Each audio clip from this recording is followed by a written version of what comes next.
permission to tell you he near. He walking with me, I give him my fear. Never lost soul, get saved, they cheer. They walk on the water, don't walk on the pier. My family chosen, my sister is seared. When he start speaking, just open your ear. I told you Jesus, we stay on the phone. I know he God, but not tell me I'm wrong. He is the way, it cannot be a clone. He coming back, see me now that I'm gone. I'm feeling like David killed demons with stones. I threw my pipe in the lake, it was chrome. I'm in a world where I do not belong. I lift my hands because I'm coming home. Better get turned when they play this song. Verses from heaven, they flow through my dome. Fresh in the spirit, I don't even know. Think about my past, I'm surprised I'm alive. Went through the sewer, asked God, I'm like, why? He had a plan that seemed like we was going the wrong way. Now you see where we at in the sky. Just run up on me, hit her with bye. I need a wife and the devil a lie. I'm not a lie no more, I had to die. Now I can breathe and I don't gotta fry.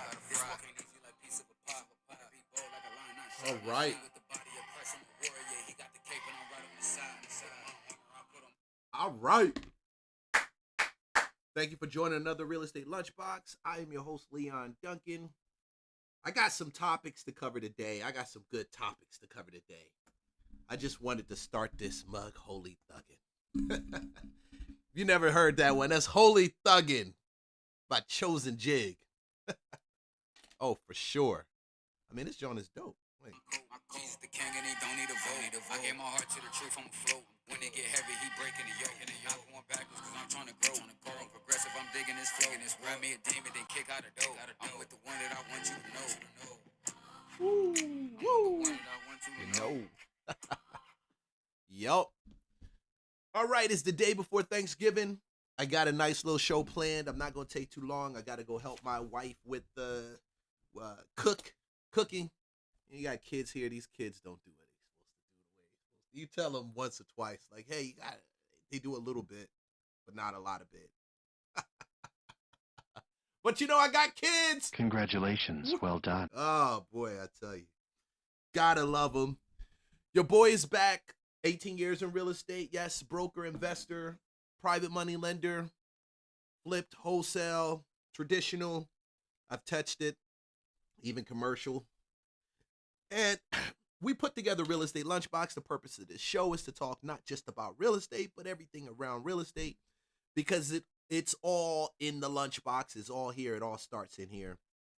And at the same time, you join the Patreon, we're going to have a chance to talk about more deeper dives into real estate related money opportunities, such as private money lending, wholesaling, creative financing, and definitely AI, because I like to talk about AI and how we're leveraging AI. I'm leveraging AI. I don't know a lot of people, but I'm leveraging AI to do more content, create commercials. And it was really fly to be able to see. I was able to create some ads for a friend of mine who had a book release. So I was able to do that using the power of AI. So I'm using it and prompting left and right. Why am I talking about AI? Because we're going to talk about AI today and some things about AI. Definitely. But I'm not going to take too long getting you where you got to be, because I got somewhere I got to be also. So let's talk about some of these topics. We got some things we're going to cover to begin with. But before we even begin the show, we'll stop. Before I even begin the show, I got to drop in my sponsor. 12monthfreerent.com is the website, and it's hosted by Live Free Give Hope. Live Free Give Hope is a sweepstakes that is giving away a one-bedroom apartment in the city of Atlanta, not too far from the AUC Center. A one-bedroom apartment, fully furnished. I'm talking flat screen TVs, utilities covered for 1 year. That's 1 year, not having to worry about anything concerning utilities, concerning your rent.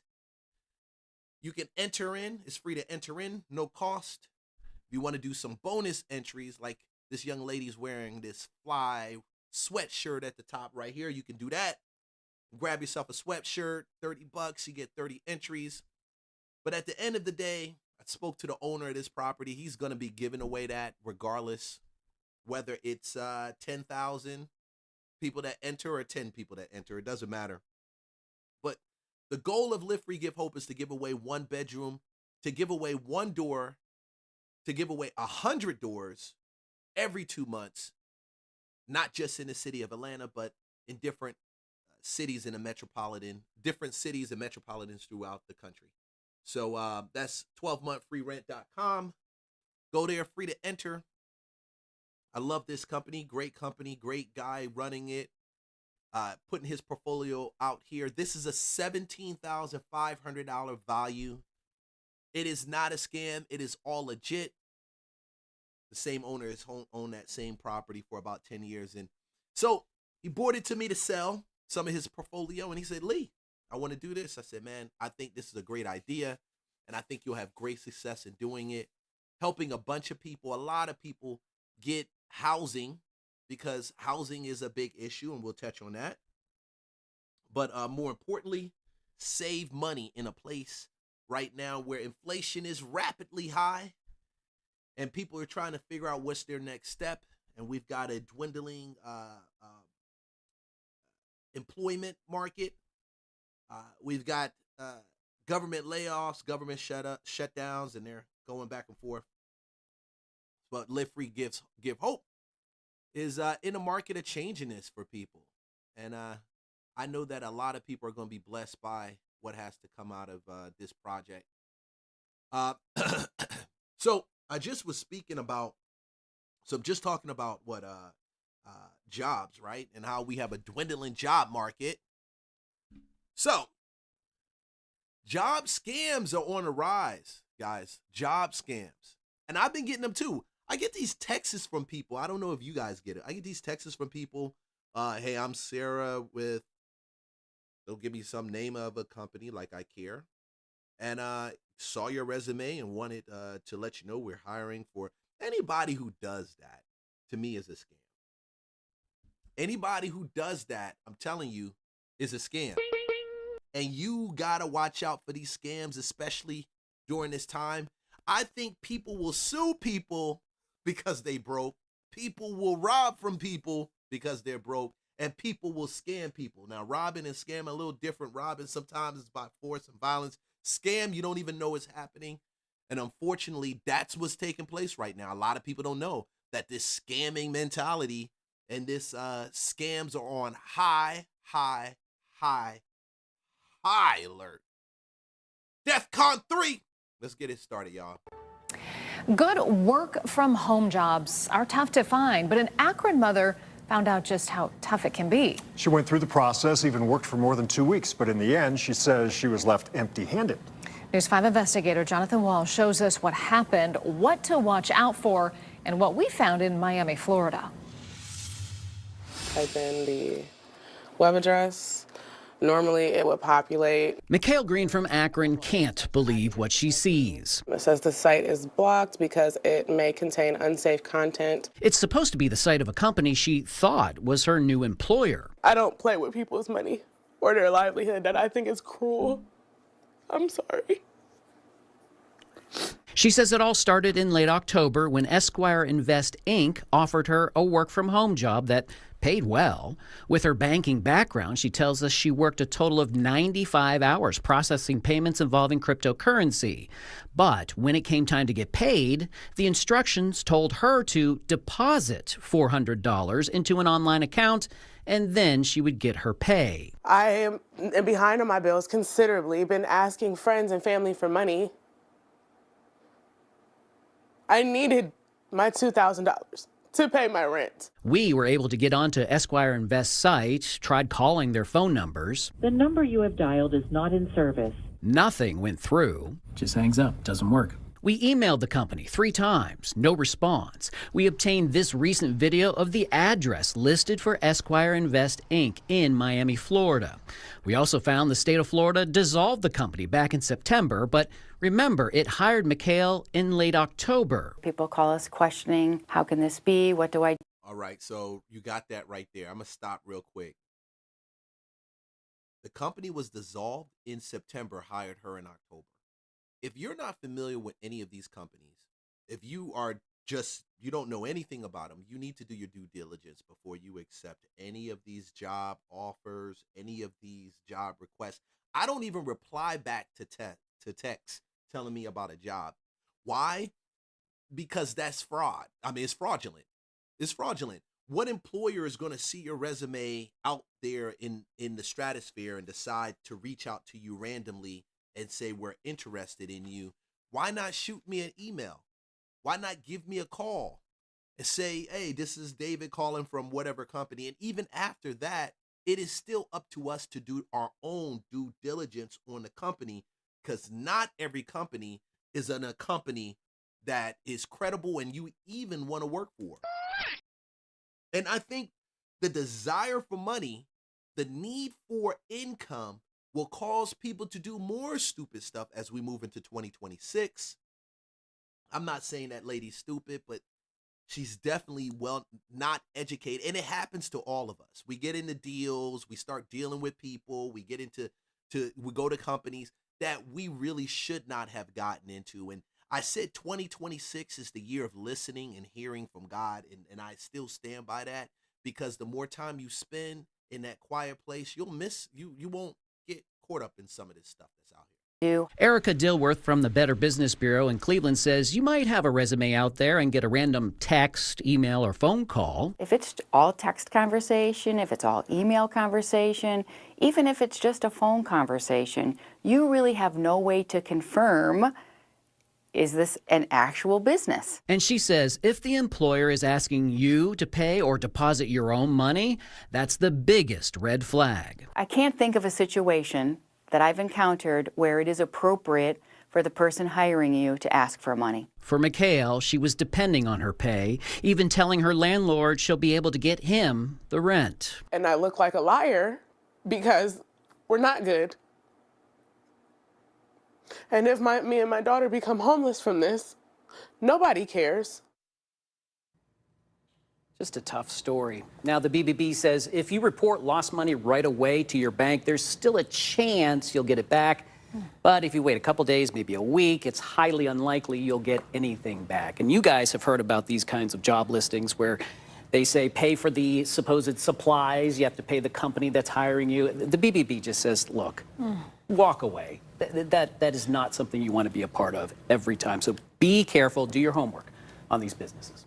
So the address was a construction site in Miami. Yep, and a year ago, building. we saw it on Google Earth, the street view. It was a empty building. I mean, there was graffiti, it was all blocked off, so not really sure how long. You know, that's they coming for you.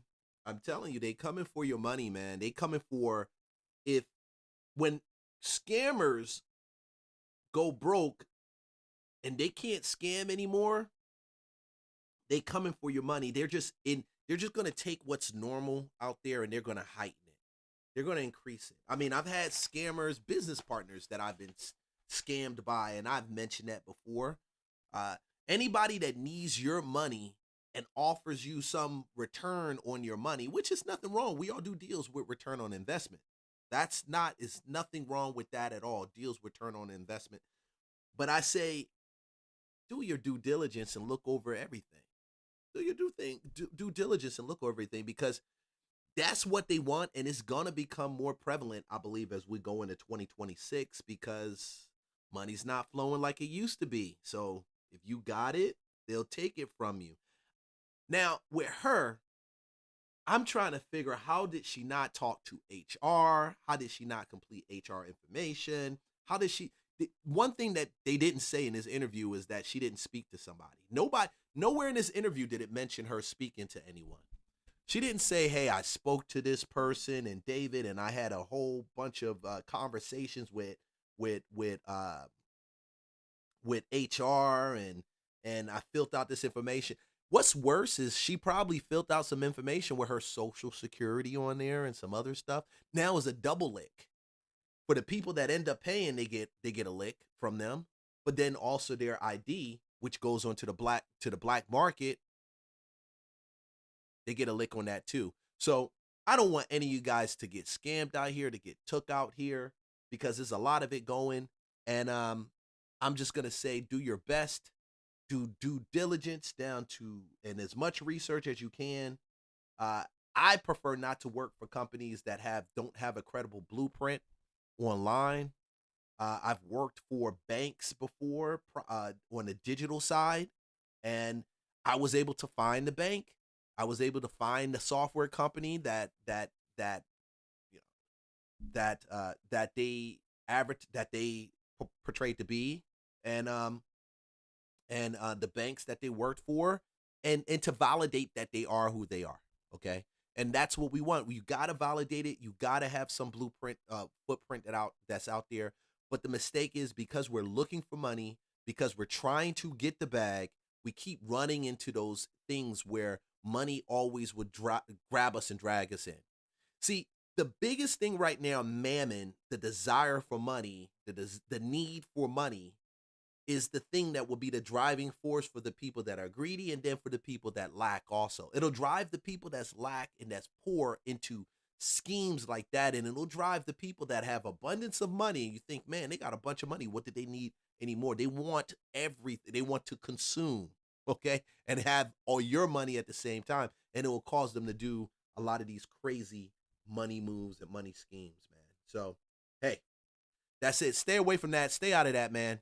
You guys don't need that. There's so much other opportunities out here to get money, and I love talking about that and putting out Patreon videos that talk more about how to actually make money in this type of market, because just like the market, even if the market is bad, there's still opportunity to make money.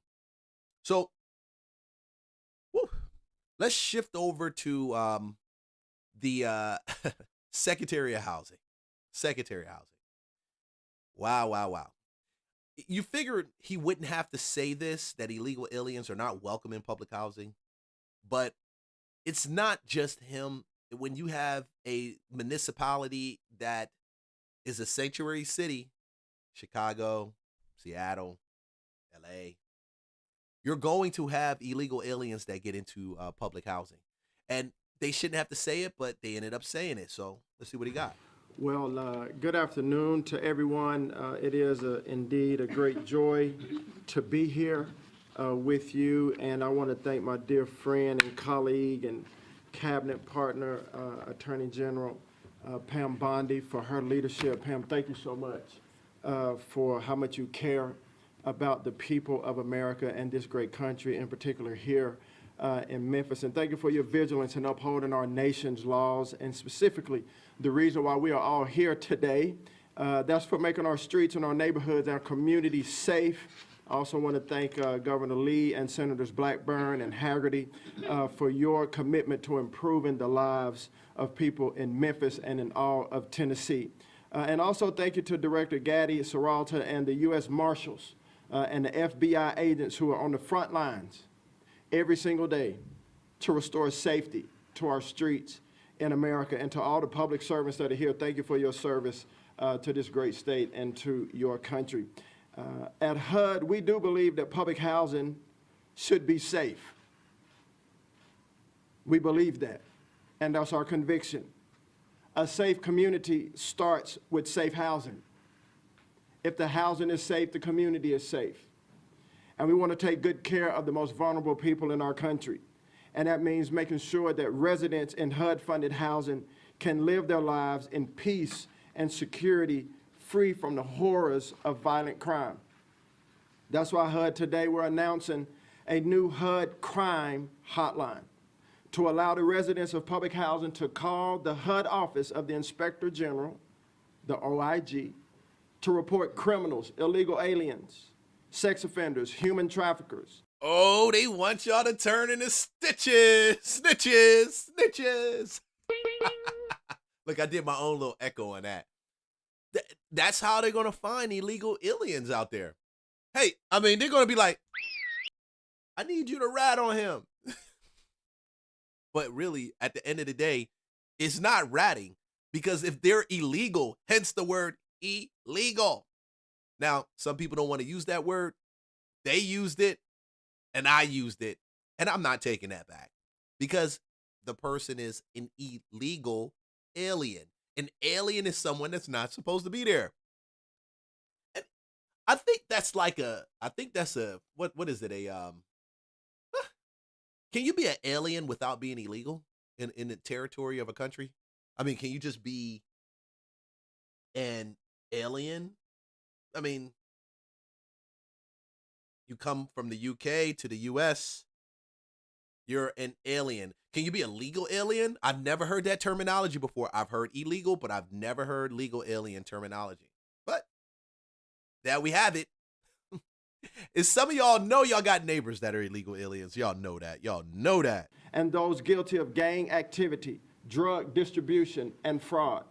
We're spearheading this hotline right here for the residents of Memphis, Tennessee. I don't think anybody committing fraud is actually going to be telling their neighbors they're committing fraud. I mean, if a neighbor catches that, which you did get the guy that was in, this is not even so close to this, but he had an Airbnb and he saw Spanish guys bringing out a bag. He saw a woman go in with the Spanish guys. He saw them bringing out a bag. I'm wondering, didn't they see it on camera? But hey, you know. This crime hotline is the latest in a series of action HUD has taken to help the American cities and neighborhoods be safe, including of those who live in HUD-funded housing.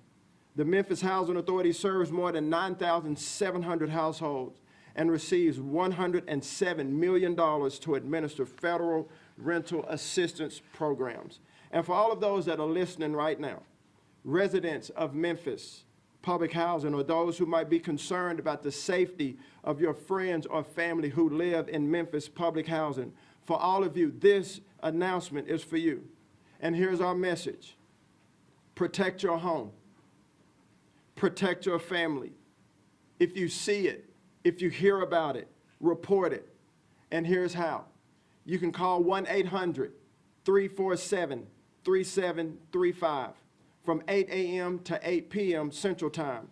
Or you can submit a tip online at any time through our website. And here it is, HUDOIG.gov/hotline. And this website is monitored 24/7 in real time. I'm going to say it again. The hotline number is 1-800-347-3735. And the website address is this, HUDOIG.gov/hotline. Law enforcement personnel stand ready to assist you with coordinated efforts with our friends at the DOJ and the FBI and state and local partners. This hotline is part of President Trump's effort to make our city safe again.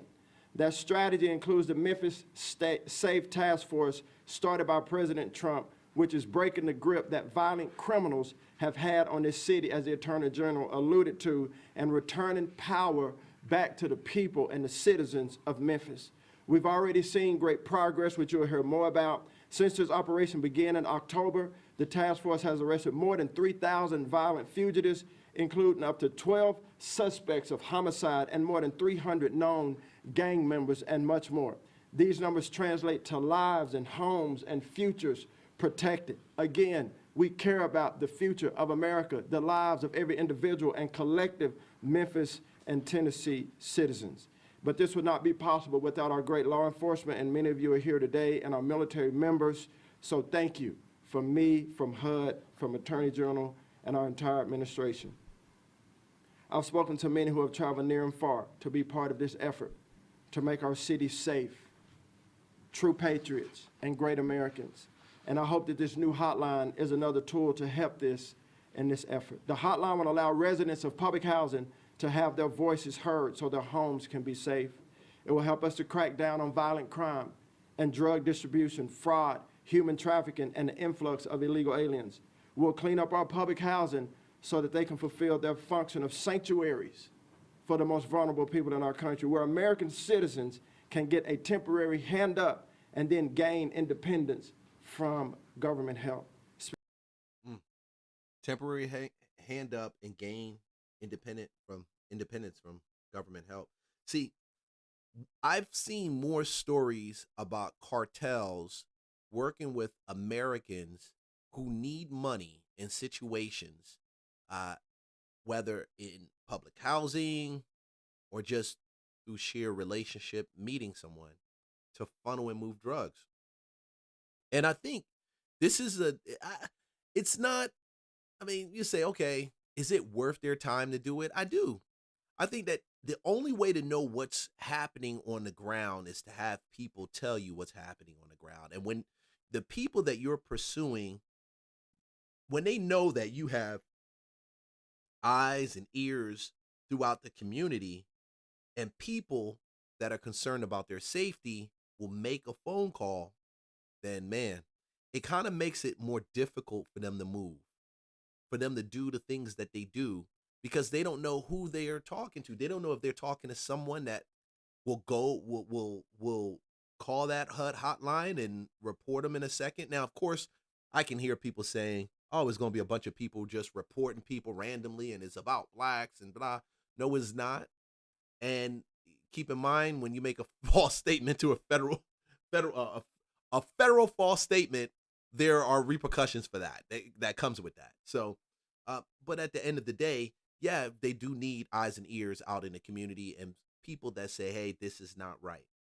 The only way that you can combat something that's been happening for the last, people want to say 8 years, 10, I think probably close to 15 years, illegal immigrants and coming into the country and cartel guys doing crazy stuff in the country through Americans.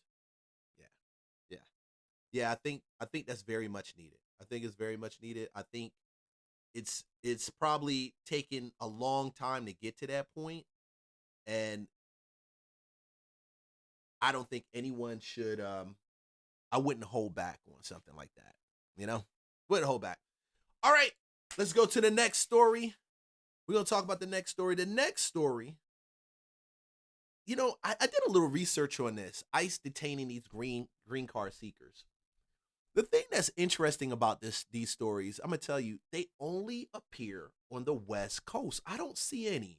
Now, you may have seen some on the East Coast, and I know if it's so prevalent, NBC, CNBC will be doing it all over. But I get why it's on the West Coast, and I get it. I understand. The ongoing immigration crackdown is now hitting green card appointments.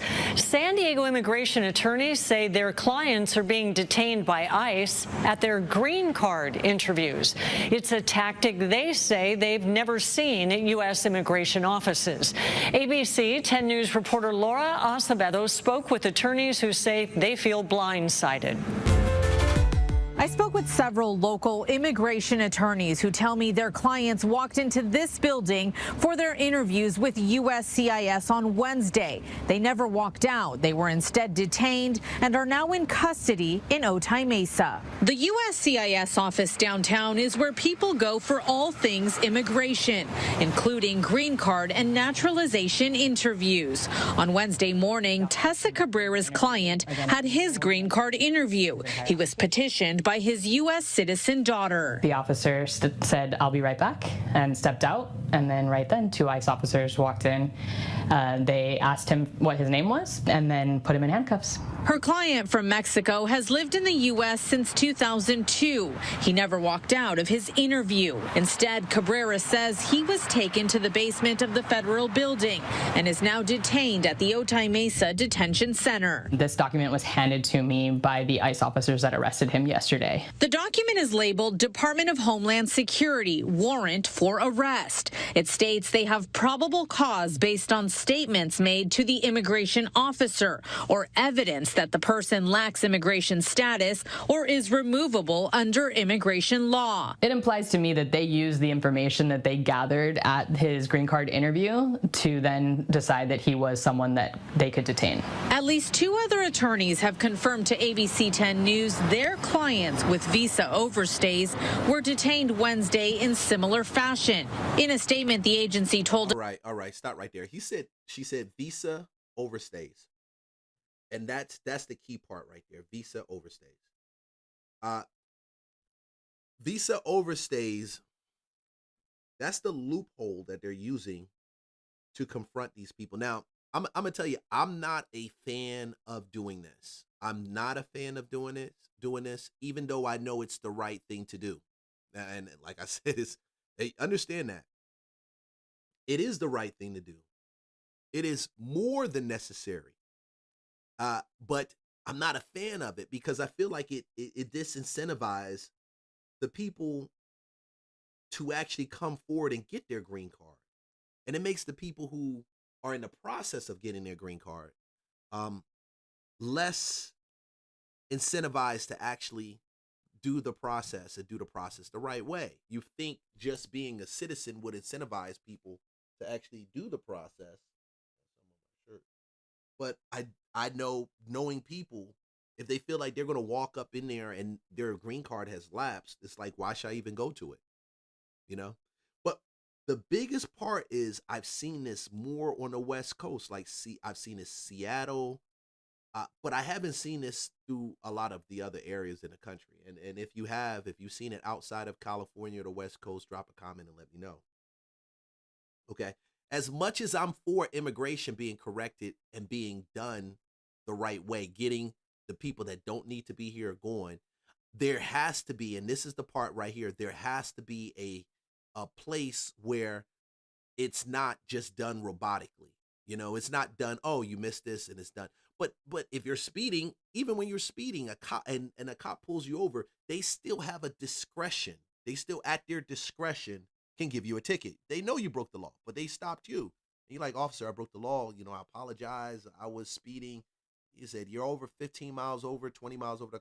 Yes, you're right. I'm trying to get to my daughter to pick her up, or my wife to pick her up, or whatever the situation is. That officer at that time has at their discretion to give you a ticket, to give you a citation, a warning, or, you know, or if it's fast enough, they can decide they want to arrest you. And I think that level of discretion is necessary in situations like this, because there are good people that are marrying other people that are U.S. citizens and they want to stay, and the U.S. citizens need them to stay, of course, you know. So I think that is something, as the Trump administration starts to work on this, I think this is the part where you want to vote the right people in that aren't about getting rid of immigration law, but correcting and working with the Trump administration to fix these loopholes or these situations, the situations that come about from these loopholes when it comes to immigration law and what can and cannot be done, okay? When it comes to visa and green cards, who gets to stay, who doesn't get to stay, what makes, giving them the ability to renew their visa or their green card, even if it means a background check, and your background check confirms it, and you renew it, and boom, you're on your way. But it's such a polarizing issue right now that I've seen less politicians talk about how do we fix this and bring laws or rules or amendments to the floor to actually fix this. And maybe they're bringing it, because Marjorie Taylor Greene did say we bring things to the table, to laws to implement, and they end up sitting in Congress or sitting before they even get to the Senate, or can't even get to the Senate because they've been ignored. So clearly there is some type of, what would you call it, agenda that's there. Because if your politicians really wanted to fix immigration, they would fix immigration. They would definitely fix it.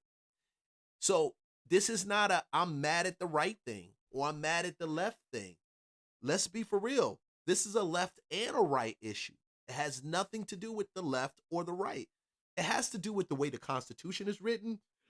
It has to do addressing habeas corpus for those ones that broke in. And then also recognizing when a green card is about to lapse, making the process more streamlined in order for that individual to be able to stay after a solid background and validation of their identity has been done. Man, shoot, should I be running for office?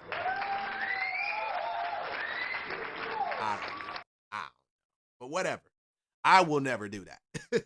At the end of the day, I don't agree with this, like I said, but the law is the law when it comes to things like this.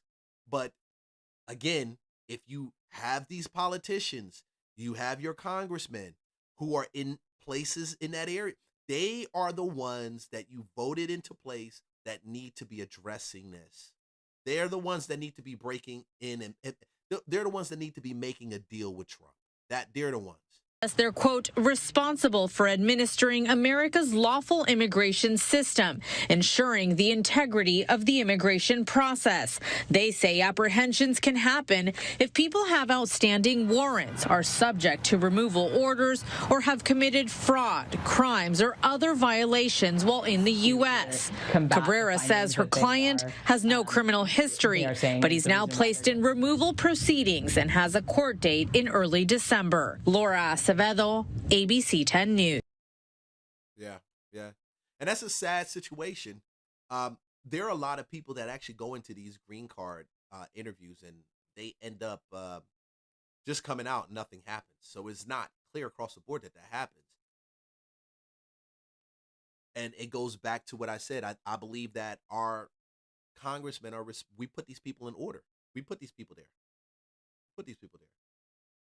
All right, before we even move on, I'm gonna stop there real quick.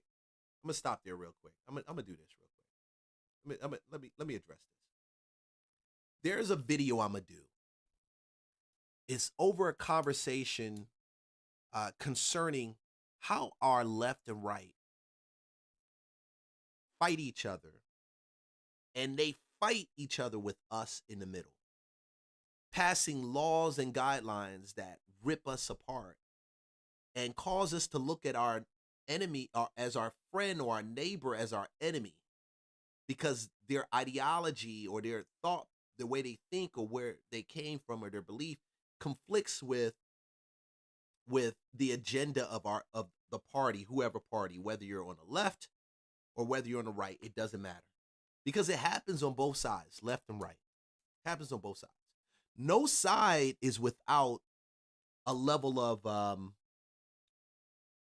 responsibility when it comes to this immigration situation, because the right turn their heads as much as the left turn their heads, and even went a little bit deeper, use that as an opportunity to increase their numbers.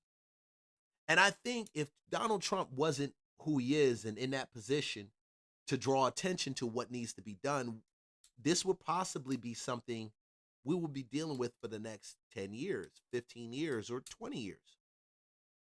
And if you believe that is not an issue, I'm going to tell you, it's easy to believe that until you open your door and you see people that don't even belong in this country trying to come into your door because boots are on the ground of our country, because opportunity after position was given to them to invade us.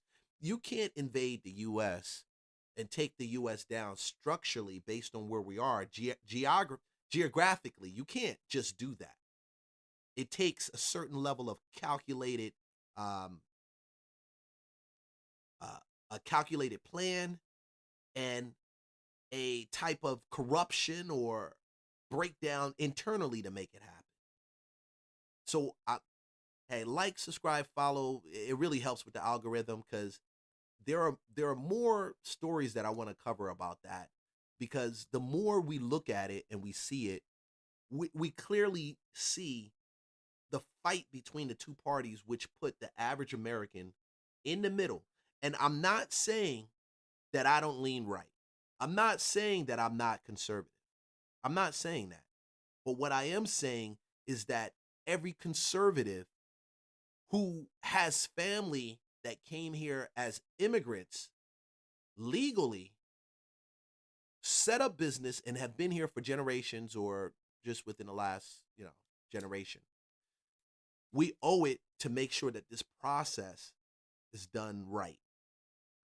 That the glitches and the mistakes and the things that are taking place inside of the immigration laws are set right for the benefit of our children and the protection and the sovereignty of our nation. It is something that still needs to be done. And I'm rocking with Trump until somebody tells me, hey, we don't need to do this immigration no more because we've got this under control. Because I do believe that we can turn around and even put a left-leaning Democrat or center moderate Democrat into office, and this will continue going. And they will ignore it. They will not treat it as an issue because they want that infighting and that dislike for the other party to fester and to grow so that it can now become the energy in order for them to stay in that position and that power. And it's the same thing for the right. Same thing. Same thing for the right. We do that. Politics is a power game, and I keep saying it. It's all about power. It's never been about what's really right or wrong or even a right person being. It's about power. And you got to realize most of these people that are there, if they can make politicians, if they can make tons of money outside of this political space, they would be there in that making those tons of money. Very few get in with the aspirations to actually change the system and stay with that same level of integrity and clarity and purity throughout their time in office for an extended period of time. Very few of them. Very few. Very, very, very few. Let's jump to the next story because I can stay on that, but I'm going to keep that for another special state segment where we. You ever seen a mob boss and a CIA spy sit down and have a conversation? I got something special for you. Hey, help the algorithm, like and follow. Whether you're watching this in replay or live, it doesn't matter. All right, the next story I got to jump on this one. AI and water. When I saw this story, I had no idea the effects of AI. I'm about to use a word. I'm not pronouncing it wrong. I'm not going to do that right. Leon. I stopped myself, baby. Woo! AI and water. You know, my wife was telling me on how much water these facilities use and the effects of it in the environment. As much as we look for technology to move forward, there is going to be something that we have to get in front of, which is the effects of technology on the environment.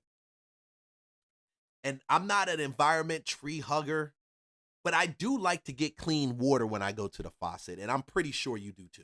Recent reports have shown how energy use by AI data centers that we've been talking about are potentially causing electricity prices to rise for some Americans.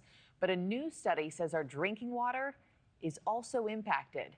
Meteorologist Max Paris explains why so much water is being used and how advocacy groups want this issue addressed.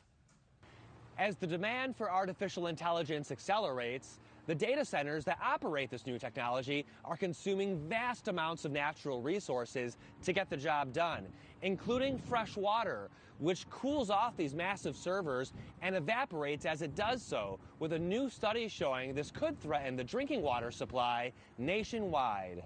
When you give AI a prompt, servers at data centers utilize enormous amounts of energy responding to them.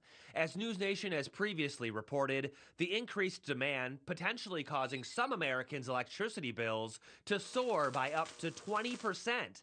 This energy consumption generates heat. If you've had an increase in your electric bill and you're wondering where the heck it came from, this is it. And just comment below if this is affecting you, because this is affecting me. And when I saw this story, I said, damn, this is why my water bill went up and also my electric bill went up. Yeah, mine went up big. Reducing the efficiency of these servers. So to counter that, data centers use incredible amounts of fresh water to cool them off, which could be threatening the water supply. According to new research from Purdue University, an average data center uses 300,000 gallons of water every day, enough to supply 1,000 homes, with 2/3 of new data centers being built in water-scarce regions like Arizona and Texas. In the Lone Star State, data centers will use 46 billion gallons of water this year alone and are projected to use nearly 400 billion gallons by 2030. That's about... Wow. That's a large number, man. That's a very big number. That's a very big number. I heard that it's the size of a public recreational pool times 40. about 7% of the total water used in the entire state. But a spokesperson for the Data Center Coalition believes these concerns are being addressed, saying the data center industry prioritizes efficient water practices and responsible management. Data centers are also actively investing in and deploying innovations such as waterless cooling systems, closed-loop systems, and the use of recycled or reclaimed water. In Illinois, more than 200 data centers have already been built or are in development as the AI industry continues exploding, which is an alarming trend according to a Great Lakes advocacy group based in Chicago. We're on a collision course for competing water uses here in the Great Lakes region. So even though we're surrounded by this abundance, lots of folks are looking to tap into that abundance. And it's critical that we get a handle on where we're headed with this water use before parts of the industry make those decisions for us. As water usage spikes and groundwater supplies are strained, there could be a need to siphon more water from the Great Lakes, which is a slippery slope since only 1% of lake water is replenished by precipitation every year, with advocates saying governmental regulation is what's needed most to manage this burgeoning industry. All right, Max Superis, thank you so much. Thank you for watching. All right. Subscribe. So, and that's the thing. I do believe that this is the conflict that technology is going to have with us moving in the future. This is probably going to be one of the biggest conflicts because technology and a clean environment don't necessarily coexist. As much as we try to make electric vehicles be the answer, for example, to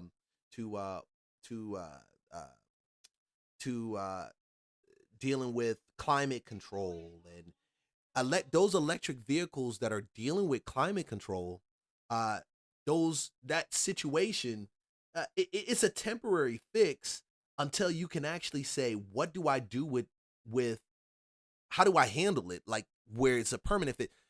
Let me step back.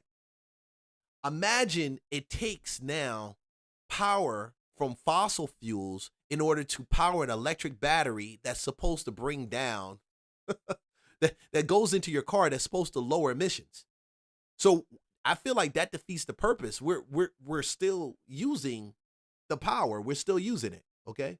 So that being the case, the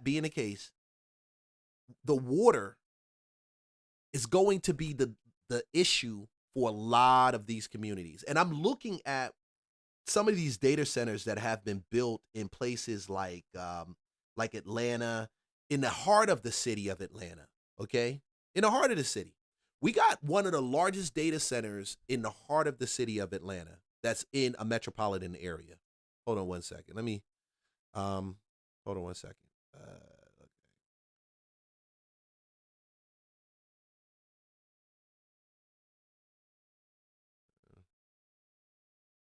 Yeah, boom. Okay. Got relatives on here. I gotta have them bring their voice down. These relatives loud. I'm about to go say something to somebody if this doesn't stop. But you got these data centers that are like in places like Atlanta, and they use that much water in order to cool them off. Imagine how does this affect the people who live in the city and how they use their drinking water. That's a safety issue. That's a health issue. That's a big health concern. I've always been a proponent of not even drinking tap water, man. I'm telling you, we don't even focus on drink. We got a purification piece, like a filter where we can pour water into and it filters the water, but we really even don't drink tap water, honestly.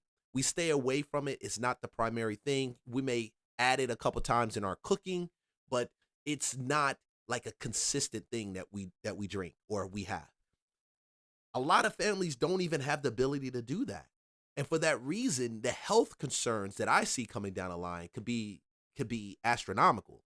I mean, we don't know the effects of it on it. And as much as I love technology and I love the use of AI, I love the use of how we're making this turn into this new AI autonomous society, and the overdependence on these things affect us mentally as well as it affects people. It looks like it's going to come down the line as far as in health wise. the money that's being put into these communities to build these things, this is why that money, our politicians need to hear about it. They need to be concerned with it as well as we are. Just the same way. I can't wait for the day for the liberal politicians in these cities, because most of these cities are liberal. When you go into a metropolitan, it is mostly a liberal place. And I have no problem with it. I enjoy going through Atlanta. I enjoy going through some of these cities when I go to visit. I enjoy it. Okay? Good people, great conversation. It's cool moving around, the art, the vibe, the energy. But I say if you're a liberal, you should now take the time to talk to your politicians about what's taking place and draw attention to it. Because even as a conservative, a person who is for capitalism and business, this is not good business. And I believe some of these billionaires know that it's not good business. They're trying to figure it out as they go. And in some cases, manipulate or downplay the intensity and what can happen from water being polluted, drinking water being polluted in the communities that are around them. So, hey, guys, like, follow, subscribe for more content. We're going to go over to the next one. And what we want to do is let's cover the next one.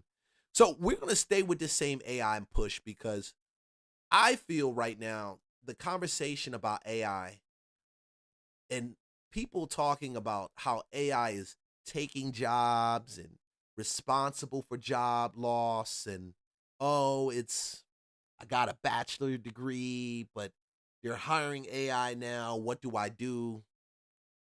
I got feelings about this. Go ahead. On May 16th, 2025, I woke up and was ready to get into my graduation gown for the day of celebration of Villanova's graduation ceremony. My family and friends came from pretty much across the country to see me walk across the stage and receive my diploma. Michael, Sean, Matthias. Yeah, Michael!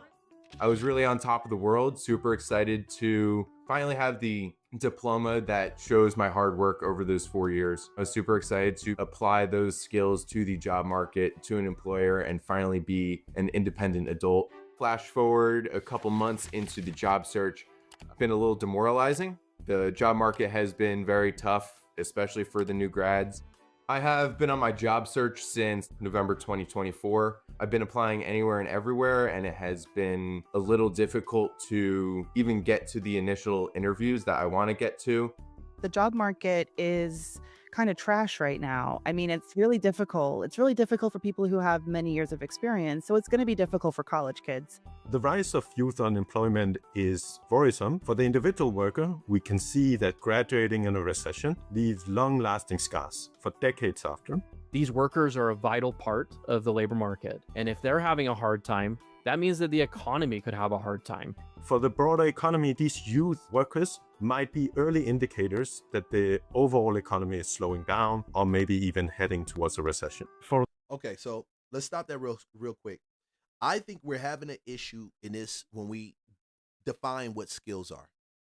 There's no way for a young person to go to college and sit down for 4 years, even if they intern at the best, whether engineering firm or whether it's law firm, however, business, to come out and really have the skills and experience to compete with someone that's actually been in that space for a while. Because the people that have been in that space have a certain level of grit, one, that's necessary to run it and to be successful, and a certain tunnel vision or perspective. I don't say tunnel vision, certain perspective that takes time to actually train your mind to be in. The problem is we tell these kids that this school, this degree is going to answer their problems. It's going to be the answer to their prayers. Instead of telling them to stack it on top of a trade or a skill that you learn. Because most people don't know how I take it for example. I've seen people go to school and get a degree in sales. You don't need a degree in sales to sell. You just need the grit to stick with it. But a corporation will, and I get it, say, hey, we want somebody with a 4-year degree to be able to sell. And then they'll go to school for these 4-year degrees and never get hired because what's in the job description and what they're looking for it's not fair, okay? It's not fair for them because they don't have the experience on top of that 4-year degree. So when you build experience, that means doing something over and over and over again, where you develop a level of competency in that space. Now, when you have that experience, you're going to sit back and realize that the book knowledge that you learned from a 4-year degree never caught up with this level of experience that you have. And that's the biggest thing. I think the scam is Villanova and some of these institutions giving these guys a BS perspective on what the job market needs. And we can tell, and we know this, we can see this, we can see it in the data. But it's not just the US. China's having that same issue. It's coming from a philosophy, an ideology that a 4-year degree will fix the problem and make you competitive in the marketplace, and at least there's money to be made. If you don't, that to me, that's the laziest route. It's the laziest route, and they know it's lazy. I feel like billionaires and certain people in positions know it's lazy. They only want to perpetuate it for the money benefits, for the income benefits that they got, the money that they get from you. Yeah, for every college student coming in and dropping 100 to 200,000 on the table to get that BS degree. So, but nobody sits back and tells them. Nobody tells the children that. And when you glamorize it from TV shows to going to grandpa's house and seeing his master's, bachelor's, PhD sitting on the table, and that was great for him at that time, but those days are over. I mean, they're not completely done, but they're more competitive. That's the truth. The fact is, you would have, if we tell them it's better for you to go work for a company that you go door to door in selling, sitting down, actually talking to someone and focusing on the metrics of closed sales, being the thing that you focus on, how many people you reached out to, how many people you saw, and how many people you closed in that course. That is the metric that when you go into corporate, yeah, you got a 4-year degree, but I've worked 3 places doing sales with this while I was in that 4-year time. And during that time, I made XYZ amount. Okay. Closing these bigger. That's the best learning skill that you can bring to the table, the actual application of it. We forget that some people learn different. And when I say learn different, it really 25% learning, 75% doing, 50% learning, 50% doing. And I'm not talking about a lab in college, because you can't get this from a lab. You can't get the level of rejection that's necessary in business, in entrepreneurship, in technology, in finance, in sales. You can't get that out of a book. You can't. The grit to actually see something be completed, you can't get that. So I'm always an advocate about doing those things, those jobs in the course of getting your 4-year. If you really feel you need that 4-year, but do work in line with it, in the lines of that 4-year. If you're going into business, the basics of business is being successful in sales. Knowing how to speak to people, to have a conversation with them, knowing how to persuade them or market to them where they now say what you're presenting is better than anyone else has presented prior. We don't teach them that. We keep telling them that their success lies in that 4-year, and now we're lying to them and telling them that AI is going to take their position, when AI is not even in a position to take their position right now. The first time in modern history, a bachelor degree is no longer a reliable path to professional employment.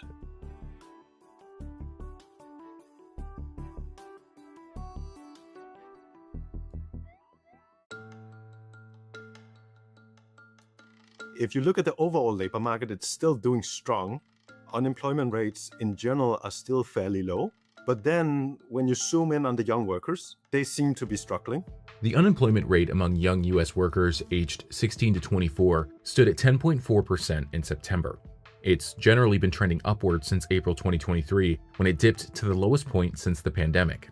And in particular, there's been a worrisome rise in unemployment rates among recent college graduates. Usually we think of those as being some of the most... Bank of America wouldn't know this because Bank of America gives out so many college loans to young graduates, and they got to track whether these guys can actually pay that money back.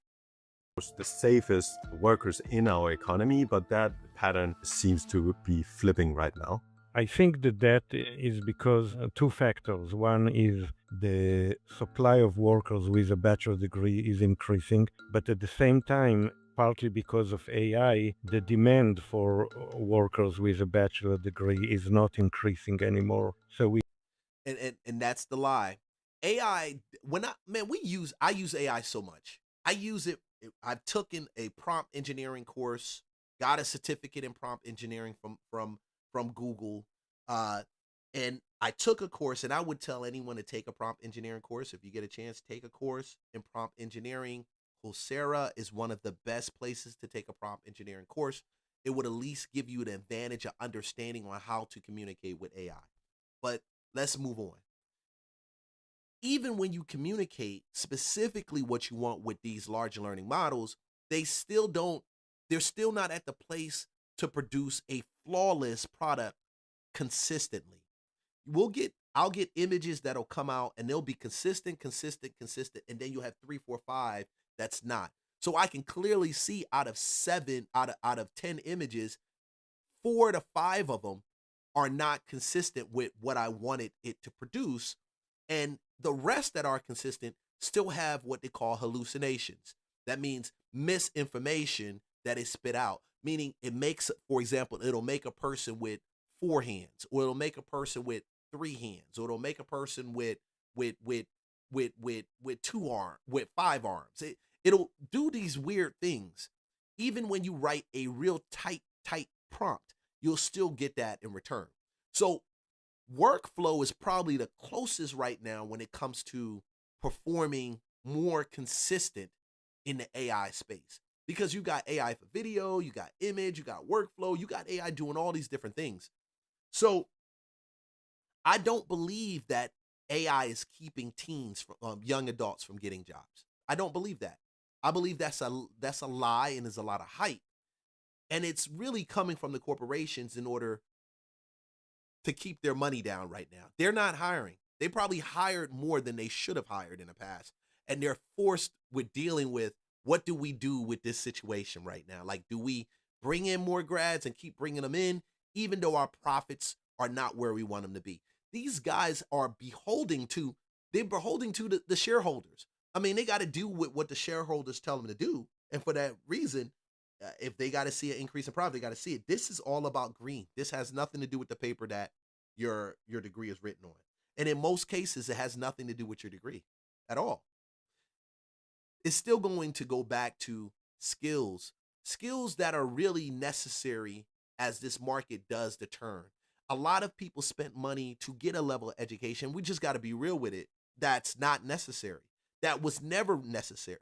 That was more often done out of pride and saying, hey, if I have this, I'm in this network and part of this group, doors will open for me. And you're finding out that that's not the case.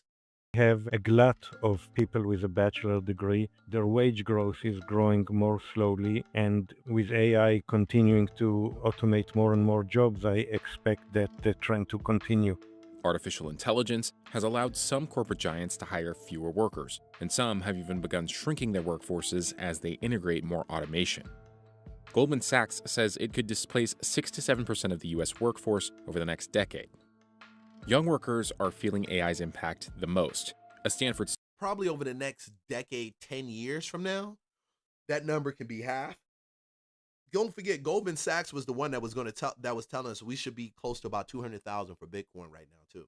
So all of these predictions of what the market is going to look like, I am always going to be a proponent of not just assessing your skills and talents, but looking on the inside and saying, do I really want to live my life at that desk doing that particular job? If you don't want to do that, then you should not take a degree in that space. You don't get there as a stepping stone. You don't use it as a stepping stone to step into whatever you want. Go do whatever you want, especially if the degree that you're getting is so many of them. It's so many people producing them from various institutions. And that's the other part. We can't talk about the law of supply and demand in this situation because the supply of bachelor degrees in the space of business isn't a novelty. Like there's no uniqueness. Even if it's coming out of an Emory or out of a Wharton Business School, yeah, you may put a title on there, but you still have idiots that come out of those schools too. You still got dummies that come out of those schools too. You still got them. Study finds that since 2022, unemployment for 22 to 25-year-olds in highly AI-exposed jobs has dropped 13%, while older workers and those in less exposed roles remain steady or growing. They rather trust the computer than a young person who does not have skills to do the job. They rather will trust AI because they can program AI, they can check up on AI, they can improve it, innovate AI. They rather trust the machine or the people that are prompting the machine to learn how to do what it does, teaching the model, than a young person that just came in and it's worse when they don't even use AI or they don't know how to even do what the job that they went to get a degree for. They don't even know how to do it. Yeah, I would suspect that would be the case. I think AI and machine learning is absolutely taking entry-level careers from new graduates like myself. From a business standpoint, it makes a lot of sense. You get Cap, we always got to have somebody to blame or something to blame, right? something that can produce results a lot quicker. I really can't blame employers for making those steps, in my mind, the right direction to save money, cut costs. But it's a little frustrating from my standpoint because I'm looking for a full-time career somewhere to really put my skills to work. Especially for larger corporations that are... You know, I'm going to stop this right here because that's the frustration when I look at this, because we're lied to and we're deceived intentionally to push us into a certain direction. I listened to this interview yesterday, and it was a former CIA agent, and he said something that was very interesting. He said, we are not taught to manipulate, we're taught to motivate. Think of it as a coin with two sides. One side, which is heads, is manipulation. The other side, which is tails, is motivation. But the whole objective is to direct you to where they want you to go. And in this case, I know and I can clearly see that blue-collar workers are going to be more than necessary for the data facilities, for taking care of those data facilities, for taking care of homes, whether you're talking about HVAC, electrical, plumbing, those technical pieces. Put robotics engineering, okay, prompt engineering, those technical pieces. So we won't even get to the place of seeing that because at this point, everybody's still stunned with the fact that they spent $150,000 on their degree and they can't make $150,000 a year. But let's go to our next story because I definitely want to talk about that. And we're going to talk more about that because is there a death to this bachelor degree situation? There's got to be a death to this bachelor degree situation, yo. I mean, I think when I look at it, we're really at a place where the bachelor degree isn't becoming as valuable as we've been taught that it's been. And a lot of it has to do with the manipulation of the masses, manipulating us for our money. So it's a money grab. Hey, come and get this degree. Hey, come and get this degree. Hey, come and get this degree. You'll do better. You'll work better. You do better. You work better. You go and get it and you're not even fulfilled because there's a lie that says this is going to fulfill me. That's the first thing. The second part is now you're in debt. They got your money. and then they put you into debt, and the jobs that are out there don't even equal the pay for the jobs.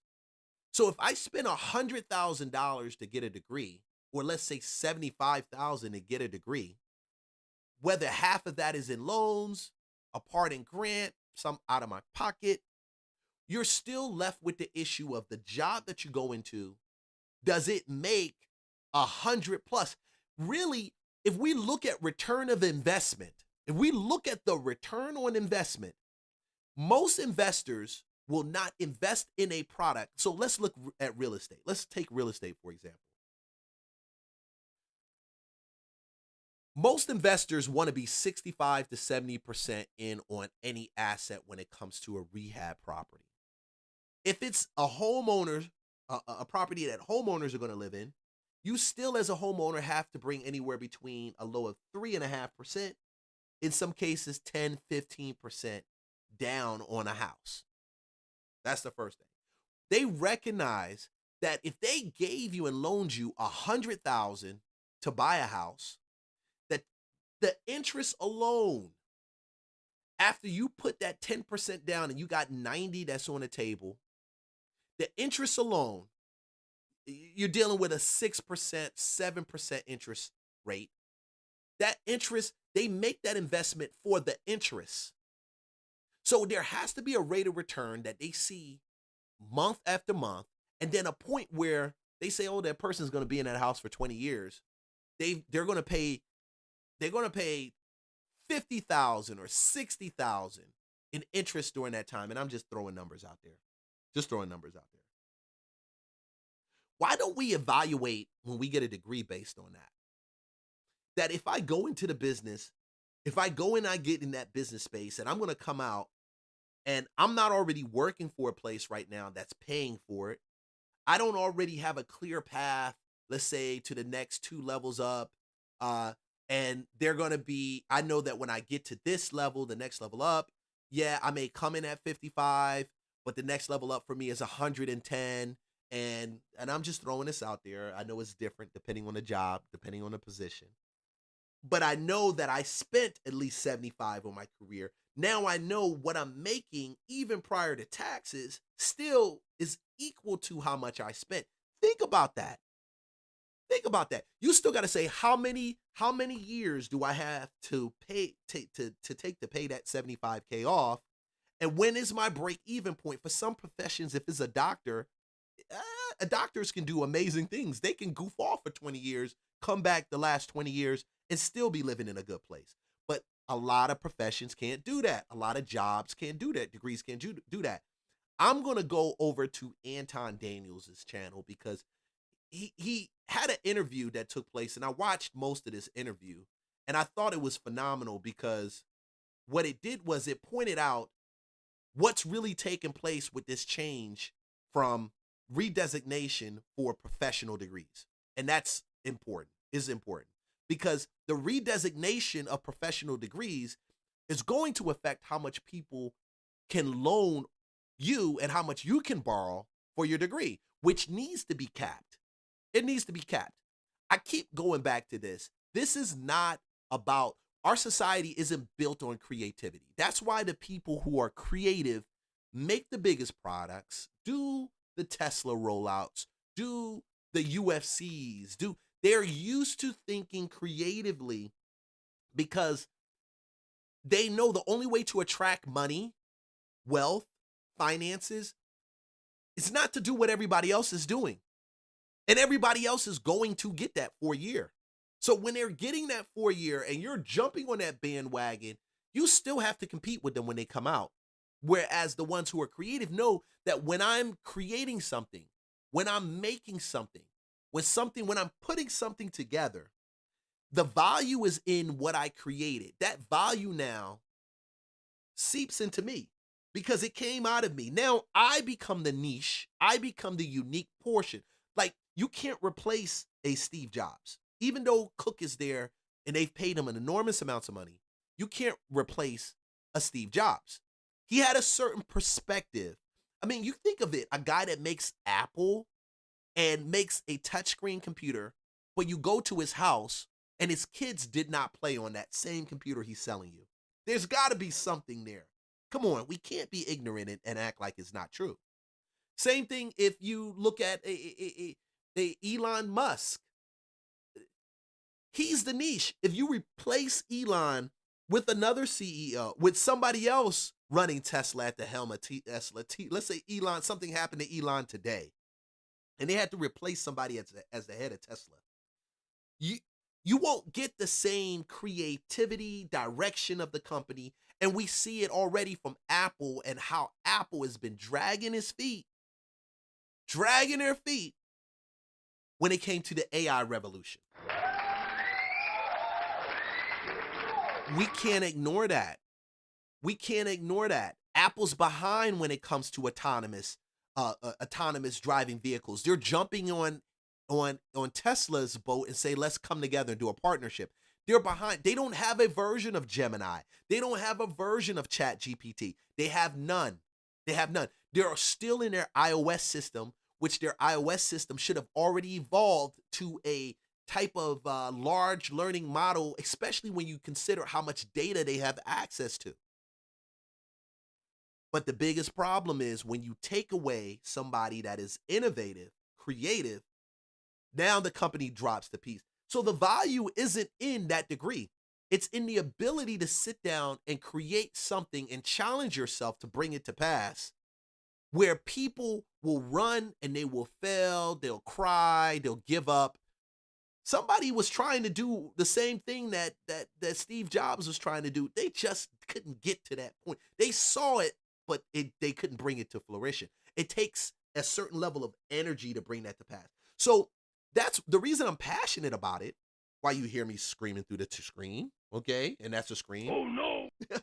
I'm passionate about it because when we say socialism, when we beat up billionaires, when we attack millionaires, when we say, oh, we got this victim mentality, everything's falling apart around us, we're automatically leaning to a lack of creativity and saying we don't respect creativity. Like, I'm picking up this phone and I'm like, yeah, this is one of the most creative inventions. Oh man, I'm telling you, I can't be as creative as this. I don't have none of that in me. I can't solve situations and problems and circumstances. There's not enough things out here to solve issues. Real Estate Lunchbox is about solving perspective and waking people up to the fact that at the end of the day, your biggest source is not your degree. It's actually what's in you that's your biggest source. That's the reality of it. It's never been the degree. The thing that makes nations rise and fall is that internal instinct, creativity, prowessness, grit that lies within the individual. That's why Rockefeller and some of them were able to come in and to save our country back in the 40s, 30s, 20s, when we were at the brink, the start of a economic collapse. Chase came in and bailed out the country. Rockefeller came in and created railroads that revolutionized how we travel. You can't do that. Now we say there's a lie and a deception that creativity and innovation is gone, and this is it. This is it. Where we see problems every single day and never sit back to look at the solution. So degrees, which as special and unique as they should be, and I feel like they are, because you took 4 years sitting in one place. Oh no. Sitting in the same chair. Oh no. You stopped your money earning potential for 4 years, and some of y'all 5 years, in order to get a piece of paper to realize that the money earning potential was actually in you and not at that institution. That institution did not tell you anything that you could not get from Google or a certificate course or the sheer grit for apprenticeship. And that's what that's the issue right now. There's no apprenticeship. Nobody's teaching people how to do what they do. People are too prideful and arrogant to learn it from other people that don't know it, that know it. Or they say, hey, I'm going to figure it out. And then they gas out and they stop. And then after they stop and it doesn't work, Everybody's the bad. L is this. You did that. All these complaining, lying, crying kids. Oh no. And adults. Oh no. Victims. Oh no. And that's it. Because we're creating victims in this experiment of America right now. We're at a place right now where we're creating victims because they're crying about the pathway that they were deceived into taking it. Instead of saying, I like green eggs and ham. Oh no. But Anton touches this, and I listened to this whole thing. I'm not going to sit back and just do this. But this is more for the people out here who are saying that nurses are no longer a professional designation. We got to understand what we define and redefine. Why? Actually, let's step back. We got to understand why this is the case. Why? So today in my life, my Hold on. I don't even want to go. I want to do this. Hold on. Let's go. Let's go right over to, let's do this. acute care nurse practitioner degree is not a professional degree anymore. And it's giving, give me my money back. I commented this on another video, but it's giving, relieve my loans for my fake degree, please. And I'm not kidding. I'm at a point now where I'm like, if it's not a professional degree, if it's not going to be recognized, if we're not going to bring more people in, if when you go to surgery, you're not likely to have a CRNA to do your anesthesia, if when you go to a clinic or an urgent care, you're not likely to have an advanced practice provider. Huge changes taking place with the Department of Education, and so many people are, it's a very polarized conversation and people are giving their opinions on it, but I want to share some facts about what exactly is happening with changes and the difference that is being labeled professional versus non-professional degrees. I don't think people have the full picture, and so I'm going to share some facts about what's really happening here. The first thing to note is that these newly proposed classifications are largely based on cost of attendance and the ability to pay the loans back. So if you are now going to be classified, if you're a graduate level student, that's a non-professional degree. So it doesn't mean that it is diminishing the hard work that you've done. It is just a classification for the purpose of determining loan caps. If you are in a degree field that is beyond that, that's now being classified as a professional degree, I'm going to list what these are. Graduate level or non-professional degrees would be nursing, allied health, PT, OT, PA, social work, etc. Fields that will be classified as professional degree are as follows. You have pharmacy, dentistry, veterinarian practice, chiropractic, law, medicine, MD, optometry, osteopathic medicine, podiatry, theology, plus clinical psychology. Now, there's an obvious factor here that immediately stood out to me. It is the earning potential. So the degrees that are... That's it right there. A lot of y'all are arguing and crying because you don't realize your earning potential is capped and your pockets have been tapped just getting to that spot. And you know it. You know it in your gut. You've already seen it. You're looking at your paycheck and you're like, damn, I spent 4 years, 6 years, 7 years working to get to this practitioner place or get this higher level of nursing. Oh, I can't afford to pay my mortgage. I can't afford to do this. They suckered you. And we're trying to make it right. But you prefer to be a sucker. And because you just want a title. You're just like our congressman. You just want power and a title. You just want to be noticed as senator or congressman. And that's the existence, the whole story. Pride, arrogance. I just want my title out there. And this title is going to get me something. No, I keep saying it. It's never your title. Your title means nothing. Your title means nothing. It's a man-made position that can actually change. And we're seeing that right now. The perspective that the United States government, Department of Education sees your title of your job in has changed and shift. And you guys just don't want to change and shift. Go back and read the book, Who Moved My Cheese? Are going to be graduate level or non-professional degrees. Remember, this is all about loan caps. The federal government is trying to figure out how to reduce the burden of student loans. Why? Because We have a student loan crisis in this country. We have a ton of people in this country who are not able to safely pay back their loans.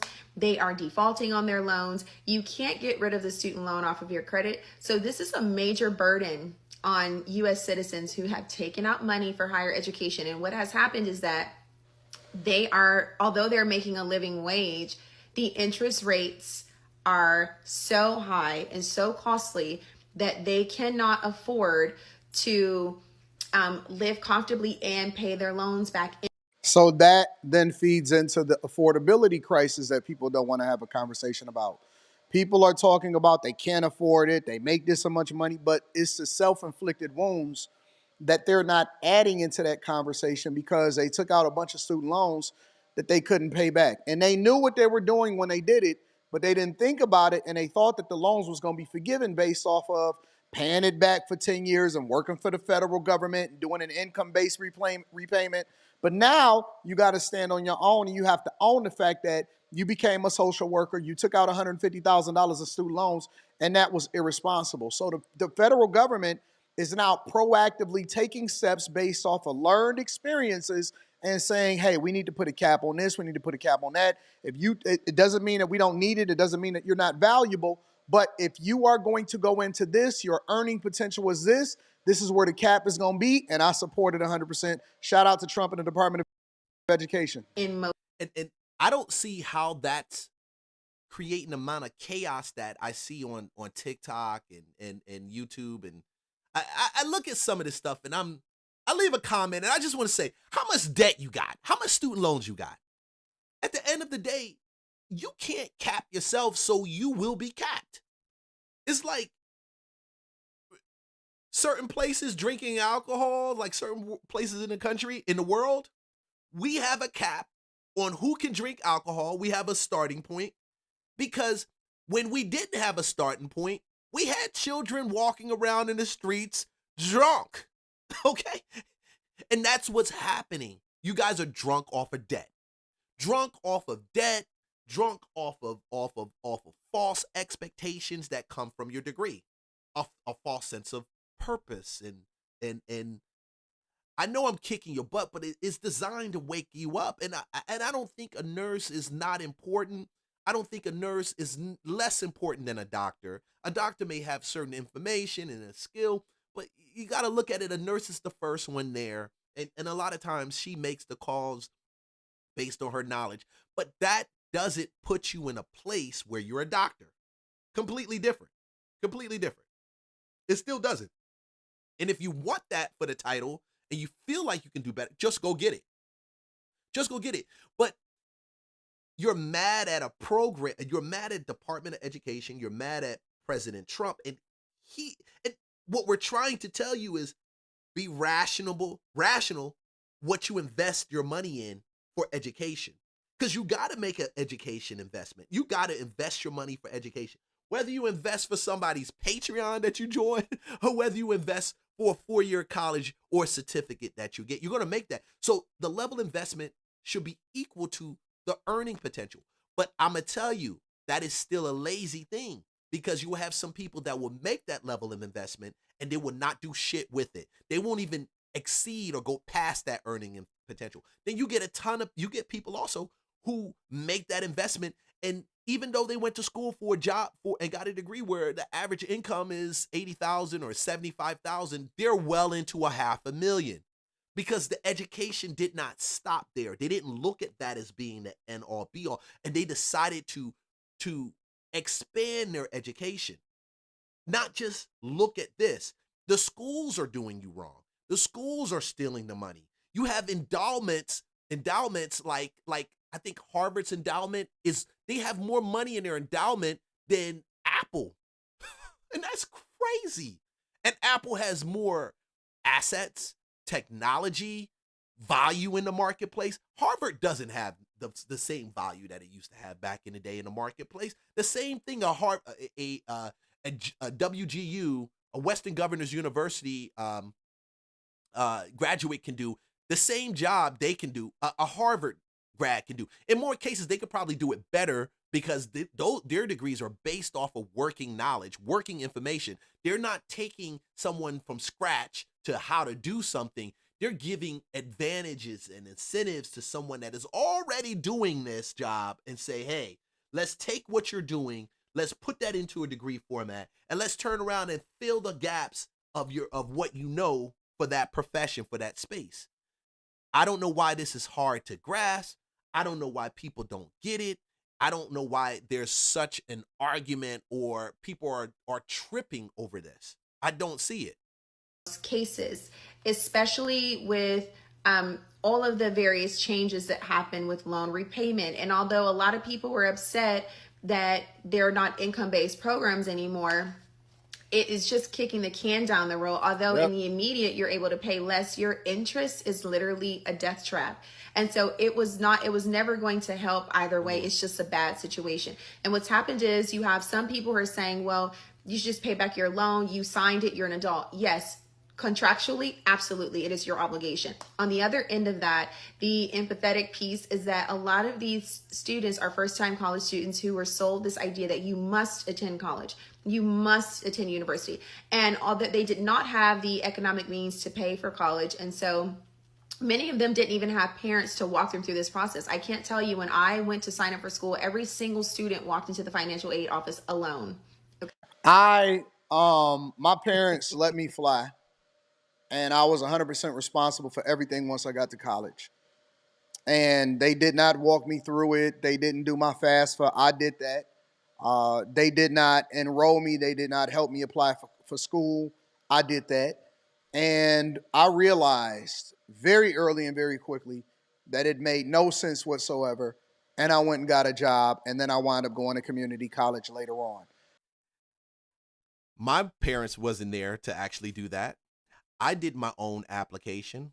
I applied for my own FAFSA myself also. I'm not imitating, I'm saying the truth. I registered for my own school. I attended my own classes. I was responsible for my own debt. I was responsible for finding my own grants, my own scholarships. I was 100% responsible. 100%. And then I got to a place where God said, get your real estate license. And I dropped it like a bad habit. And even when, because I saw it, it felt miserable trying to complete college when you see all of this money and opportunity going out the door. When you're like, man, I can learn A, B, and C and be at 100,000, be at 50 or whatever. I had to get out there and do it. And just like anything else, you have ups and downs in the economy and people, jobs and all those things. But for a large part, yeah. I had to navigate that myself. I had to do it and deal with the repercussions of those decisions. I don't get it. It makes no sense to me. When you have, if you've got to sit back and do all of this stuff to push your kid to do the FAFSA and to go to class, boy, you just are creating issues for them, and they're just creating issues for themselves. There has to be a level of motivation once you get past that high school phase. That motivation to do things in life, to be successful, to pursue the level of education that you want. Even if it means you pivot here, you pivot there, you may start this and pivot that, you may start this and pivot this.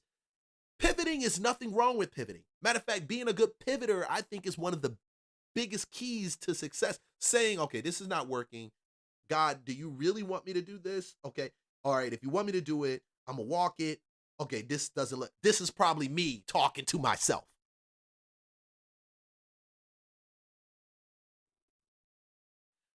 When he said that, I was like, damn, I thought I was the anomaly. And I'm not. I'm not. So when you want to put yourself into debt for your child to be successful in school, you better be there to ask your child to go to class, to do all those different things, and to pick a job that pays them $100,000 or $80,000, or be ready to have them sit in a house with you while they're looking for that job over the course of those years. The key, I keep saying it, and I'm going to keep saying this. The better you are in running your own business and understanding entrepreneurship and understanding your value in the marketplace, identifying how you can bring value in the marketplace, stacking your value, and creating assets that not just change your life, but change the life of everyone that gets it. That is the key. Even if you can make a small percentage impact, if you're trying to be a nurse and you're teaching people how to break into nursing, or you're teaching people how to obtain a certain nursing degree, teach them and let that be your part-time job or your part-time business, and stack your 6 figures off of that, because they already bought into the fact that that's what they need to be and that will make it right for them. I think it's really, and it also goes back to a level of comfort. Just being damn lazy and comfortable. Just being comfortable. I would not be talking to anyone on this live stream or even putting this content out if I was comfortable. This is the least comfortable place you want to be in. Consistently doing it and putting it out there. And the subscribers have grown, and some of you guys have really subscribed. I get your comments and definitely your request. Leon, how did you do this? Tell me how you do that. And it goes somewhere. But I'm saying to myself, who can I give 18 years of real estate experience to? Who can I give technology in AI and avatar now? Who can I give this thing to? Who can I help get to that space? That's where the value add is, and guys. That's really where it is. It's not in the paper. Let the paper come after you've established yourself in some trade or some tier that benefits people. So I'm not sure if everybody is situationally aware, is as situationally aware as I was, but I vividly remember as an 18-year-old that I knew exactly what I was signing up for when I signed up for it. Let me know what y'all think inside of the comments. Make sure y'all tap into the Patreon. Link is in the description. Always leave it. Hey, so, and that's it. When our kids don't know what they're signing up for, when they believe more the system that teaches them in school than their parents, who a lot of us we've already walked this road. They can benefit from it, but we don't want to teach them and have them benefit. We want them to conform to culture. That's what we want. And conformity to culture is exactly what Jesus came against. Conformity to the world. It's better for you to find and listen to what God has to say about your career path than to sit down there and just jump in that career path because your mom is doing it, your dad is doing it, your friends are talking about it. Have a level of peace and surety. I'm never about not getting the degree. I'm never about not getting it. But if you're going to do it, know that you have at least some peace and surety about it. Know that the God who created you and has a purpose for your life knows where you need to go with that degree and has already plotted out those steps, that plan, laid it out, and you have a confidence of assurance and assurance knowing that it's already been laid out for you. And if you can move in that level of assurance, knowing that it's a purpose you being there, because I listened to this other one with this kid talking about he didn't know what he wanted to do with his life. He went to college. You know, he had a purpose. I was choked. What? No, what? You get your purpose from Howard University? Hey guys, this live stream is ended right now. Like, subscribe, follow for more content. I appreciate it. Everyone that jumps on this, I see you guys mad looking at this thing on replay. Oh, hold on. Slow down. I always do this living in Atlanta series because I got to have this trail for some of you guys that are looking at coming and moving to this place called Atlanta. This living in Atlanta series, I've seen the comments. Some of y'all don't like what I say on it. I can give 2 rocks. Okay. Matter of fact, it is a treacherous place out here. 25 years in this city. I've been through it. God, I'm still going through it. But I would never trade it. I would never trade the experience because I'm a sent one, not a went one. Okay. But we got to talk about this Todd and this Candy situation, because Todd and Candy, the Atlanta royalty, previous royalty, my wife, she was like, I didn't even know anything about Escape. I didn't know who a Candy was until the Real Housewives of Atlanta.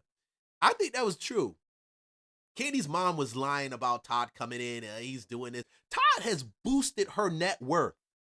He boosted her value. I will put that out there. Candy would not be nothing without a Todd.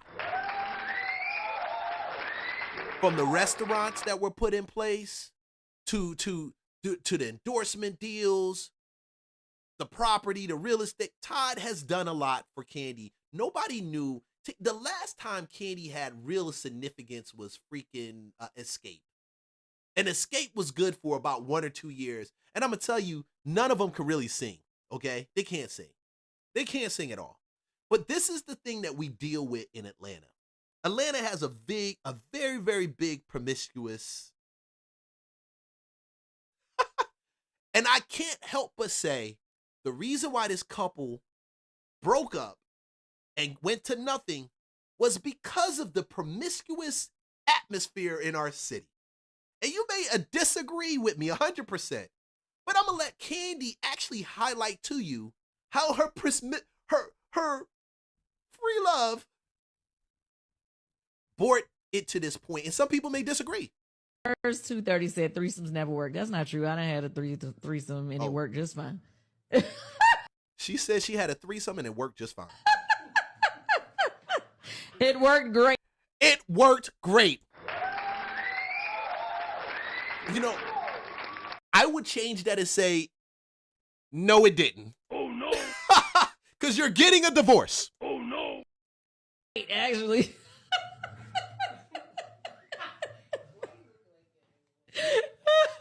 Anyway, I feel like look at the guy interviewing her. Look at his face. He like, you're standing here laughing about a threesome getting bent over by two guys. And you know, this is one thing that's crazy. That's cool? Okay. All right. And this little pussy. It's the communication. This little pussy's just hot. It is. What are you talking about? Your I'm love. just saying it's the communication on it all. But I think that Would you like? Would you think that stepping outside the threesome? hell yeah, that's cheating. Okay, so That's you what I answered the said, question. like, then. Hold on. It's okay to have the threesome with consent, but it's cheating when you run behind a person and you just do it. Because it's based on your agreement. You know, I can believe that agreement between couples establish whatever they establish. I mean, the Bible says what? The marriage bed being undefiled. And I knew that because two people agree to something, they agree. But you gotta understand what you agree to. I mean, agreeing to the type of what is it? KY jelly you use is different than agreeing to the people that you use the KY jelly with, right? Am I missing that? Because there's a certain level of agreement that you can have that can totally destroy your life. Because we agreed to a threesome, it's great. Because we agreed to it, no, that can't be the reason why we're getting a divorce. Agreeing to where we eat dinner is different than agreeing to who smashes. The box can't be that good that you just hand it out, Todd, to everybody. And Todd, and I believe 100%, like, okay, I'm not gonna say 100%, I don't know the future. 99%. 99%. I don't even got my glasses with me. I told my wife I was gonna be done with this in an hour, and I'm going an hour and 40 minutes into this. Because it's hilarious. This is the thing you want to avoid when you come to Atlanta. Married men, if you come down here, keep your penis in your pants. Stay away from some of these hoes out here that see you happy and they just want to make your happy life their happy life. Because you're deceived and you think that, oh, she's throwing the box at me and I must be the man. Oh, no. And then you're going to find out, no, you're not. No, you're not. No, you're not. As a matter of fact, you're as far from being a man as the man can actually be. You're a dummy. Listen, you're an idiot. You're an idiot. This is the thing. This is why I do the series. I do it because men need to know. Men really need to know. There are demons and devils down here. They will take your box. I said your box, right? They'll take your box. They'll take your box. They'll take your money. They'll take your life. But these two like to walk on the wild side. And for that reason, Candy is about to give up a nice little bag to Todd. Oh no. Let's rock. Based off of what their communication was. Like some people, like She said without telling him. Meaning okay, yeah, he's yeah, not knowledgeable sis, that she's going to get you her little cheating. shit turned up. Okay, sis, you cheating. You cheating. Right, thank you. You cheating. Now back to you and these threesomes you be having. Nah, we can get off that. No. You open the door. You open Pandora's box.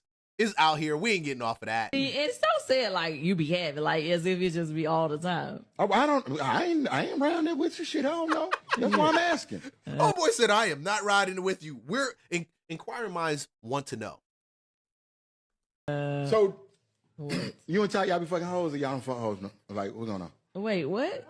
That didn't even sound like English. What just happened? Do you and Todd currently have threesomes, or is that something that y'all just did early on in y'all little relationship? Y'all. Hey, hold on. We see already that he's already talking about women. He ain't talking about men. So that means Todd did not have a threesome with a man, but he had threesomes with women. And there's already been some thing coming through the grapevine that, hey, Todd messed with a trans. I don't know. I don't see Todd like that, but these people have a lot of things they do in the booth in the back that we don't know about. And some of y'all worship them like they're the next coming of Jesus Christ. Oh, Lord have mercy. And then you get disgruntled when you see stuff like this. Marriage. Oh.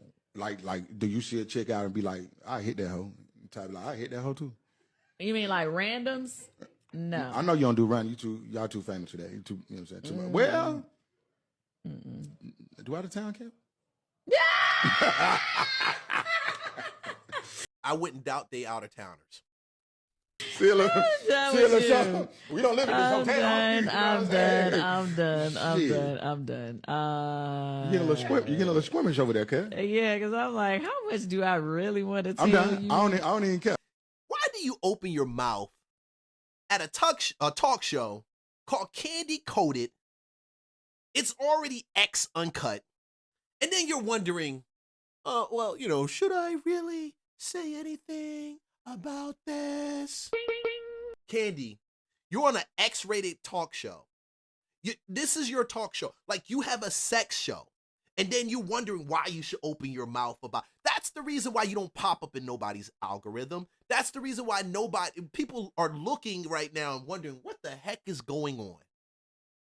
Because now you're playing shy.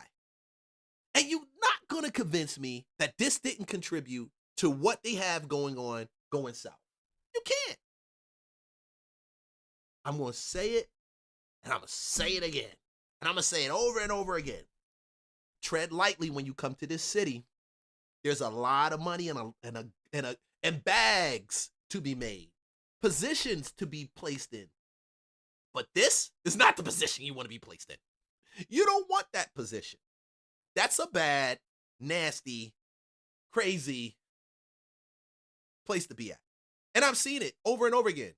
Corporate job. Y'all decide y'all want to mess around. Blah, blah, blah. Next thing you know, you done lost your wife, the house, and everything. The dog doesn't even want to talk to you no more.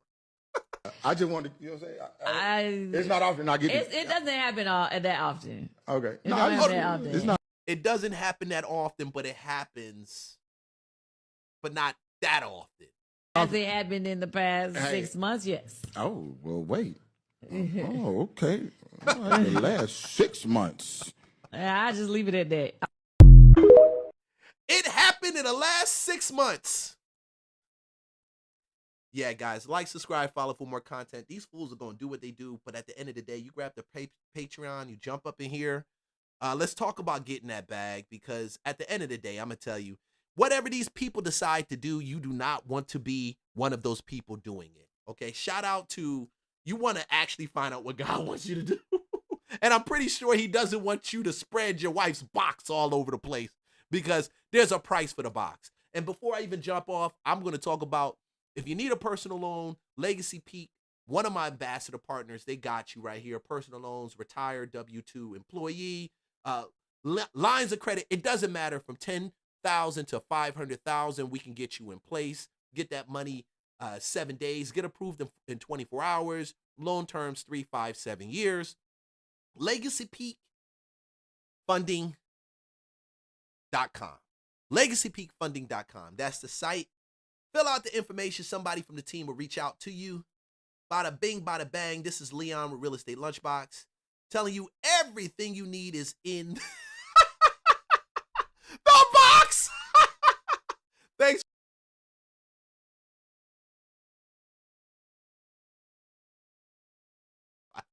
It's in the box. Hey, that just played out the way it did. I didn't do that. That wasn't my fault. It wasn't my fault.